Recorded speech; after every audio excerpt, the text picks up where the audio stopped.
இது மாதிரி ஒரு கோயில்ல கிட்டத்தட்ட பல வருடங்களாக ஒரு பூசாரி வேலை பார்த்தார். அவருடைய வேலை பூஜைக்குரிய காரியங்களை செய்வது. அங்கதான் அவர் தங்கி இருப்பார்.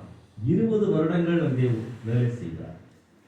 ஒரு நாள் அவருக்கு பலவீனம், உடம்பு சரியில்லாமல் போயிருச்சு. வேலை செய்ய முடியல, நடக்க முடியல, கட்டில படுத்துட்டார். என்ன நடந்துச்சு தெரியுமா? கட்டிலோட தூக்கி அவரை வெளியே வச்சுட்டாங்க.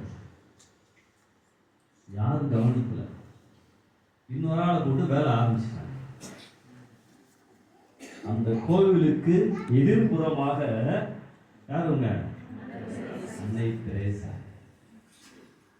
கேள்விப்பட்டாங்க, அவரை அழைத்து வர சொன்னாங்க.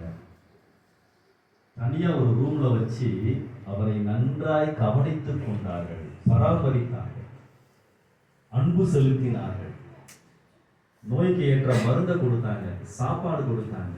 அவர் அப்படியே தெம்பாயிட்டார், சுகமாயிருச்சு. என்ன சொன்னார் தெரியுமா? அம்மா, நான் 20 வருஷமா இந்த கோயில்ல வேலை செய்யணுமா, ஆனால் இன்னைக்கு தாமா நான் உண்மையான கடவுளை பார்த்தேன். அல்லேலூயா. இதைத்தாங்க ஆண்டவர் நம்மளை எதிர்பார்க்கிறார்.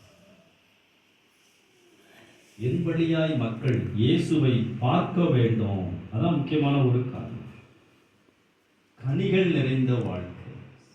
பிரசங்கம் பண்றது ஈஸி, பிரசங்கத்தின்படி வாழ்வது கடினமான ஒரு காரியம். மக்கள் நம்மை பார்த்து